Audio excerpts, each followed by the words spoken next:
If you're anything like me, and by like me I mean the worst kind of toy hoarder, you'll probably have loads of plastic wargaming terrain still unpainted in a box, or worse still, on the sprues.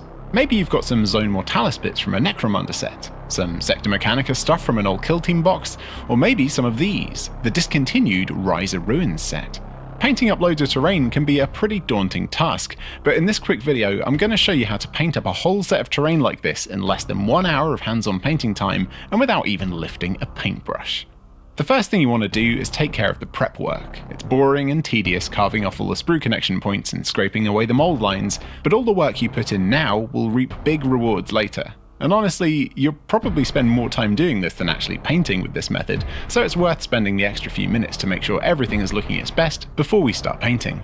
It should be no surprise, but the lion's share of this paint job will be done with spray paint.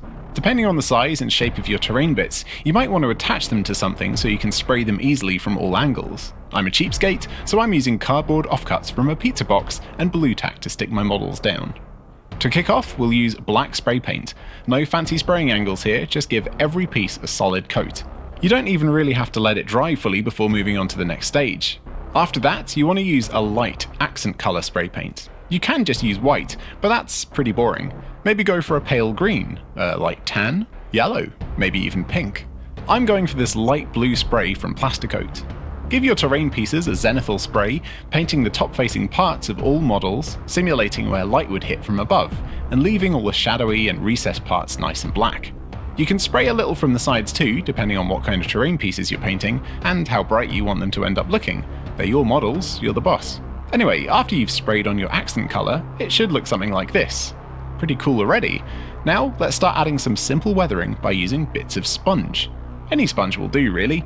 I'm using offcuts of old packing foam, but you can use kitchen sponge, old toy stuffing, anything you like. Pull off a few smaller bits that'll be easier to handle between your fingers, and grab some silver paint. Now don't go wasting your good model paint on this if you can avoid it. Use some cheap craft paint, or garbage tier Citadel paint that's dried up. Dab your sponge into the paint, blot it around to work the paint into it a bit so you don't get big wet blobs on your models, and then start tapping at random spots on your terrain pieces. To get the best results, try to be a bit random and inconsistent with your dabbing. Leave some spots alone, hit a few bits lightly, and really go to town on other parts. This variation will make things look a bit more realistic later on. If some areas are totally metal, like I imagine these big fan things are, really squish your sponge all over it and it'll give it a rough, textured paint job.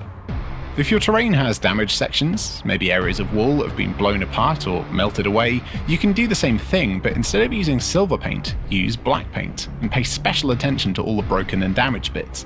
This will give the models a kind of scorched appearance, tell a bit of a story, add to the narrative, and add some more variety to the overall look of the terrain. Now get your gloves ready, because the next step is going to be messy. It's dip wash time. If you already own a big pot of Army Painter Quick Shade or something like that, you already know what to do. For everyone else, let me quickly show you how to make your own DIY dip wash, which, volume for volume, is far cheaper than any other product you can specifically buy for this purpose. First, you'll need a container big enough to actually dunk your terrain pieces. I'm using an empty peanut butter tub. Next up, you'll want some acrylic ink. You won't necessarily use all of this, but it's always a good idea to have some black, sepia, burnt umber, and yellow inks in your collection anyway, as they're super useful for lots of things. For this project I'm using black and sepia. You'll also want some PVA glue and some matte medium. If you're a hobbyist, you'll already have PVA glue coming out your ears, but to me, matte medium is also a hobby essential. I use it for so many things. This pot is only £9 and it'll last you years. You'll also want some water too. This is boiled water that I've let cool down. And we'll need a little shot glass or measuring device. For this recipe I'm considering a half-filled shot glass as one part. So into the container goes 2 parts of ink, half black, half sepia, 1 part of PVA glue, 1 part of matte medium, and at least 6 parts of water. Stir it all up, making sure to break down all the PVA, and then streak it on the side of your container to gauge its thickness and transparency. If it's too opaque, add some more water, bit by bit, until it starts to be a little bit more see-through. Boom! You've just made your own tub of dip wash for the price of 1 Citadel shade paint. And you've got loads of ink, PVA and medium left for future projects. Right, time to get dunking. Make sure to put out something absorbent like a couple of sheets of cards so you don't stain whatever table you're working on.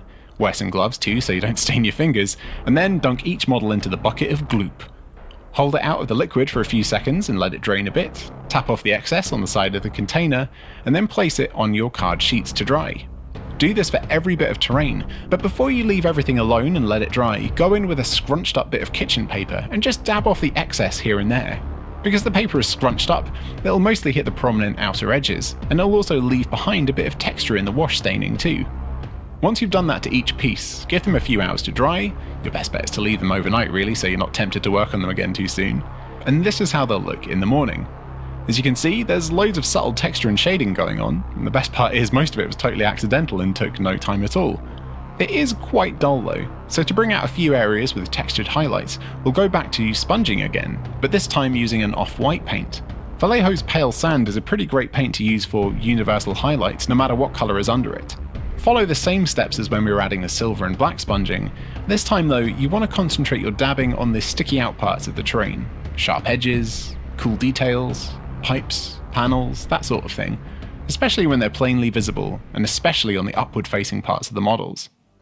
And yeah, that's it. I told you this would be a fast video. Now of course, if you want to spend more time in your terrain, knock yourself out. Paint your pipes, add little displays to the computers, add some glow effects to strip lights. Use a paintbrush by all means, but yesterday this set of terrain was sitting unloved in my pile of shame, and now it's ready for a game. And to me at least, it looks good enough to be in a battle report. Remember, it doesn't have to be perfect, but having something that's painted and game ready is a million times better than having another load of bare plastic stuff stashed away in a drawer. And that's it from me. Thanks so much for watching, and a very special thanks to the channel's most recent Patreon supporters: Sean Kenny Jr., Sammy McGranahan, Aman, Gary Jezianowski, Tobias Booth, Henrik Domansky, Piplad, Ollie Hayes, Corpus Borpus, Jamie Kaboom, Mike Teresa, Jason Miller, Josh Easy Peasy, James Palmer, Blake Lasota, Hugo Moran, Adam Beaumont, Sai Vai, Zach Potato, James Cook Rogers, and Cashew Bob. I hope you find this little tutorial useful for getting your sci-fi terrain painted up. If you like this, here are a few similar videos you might like too. I've been Guy, you've been watching Midwinter Minis, and I'll catch you next time. Bye for now. Also, while you're still here, we've got brand new Midwinter Minis logo t-shirts. You should go check them out. There's a link in the description.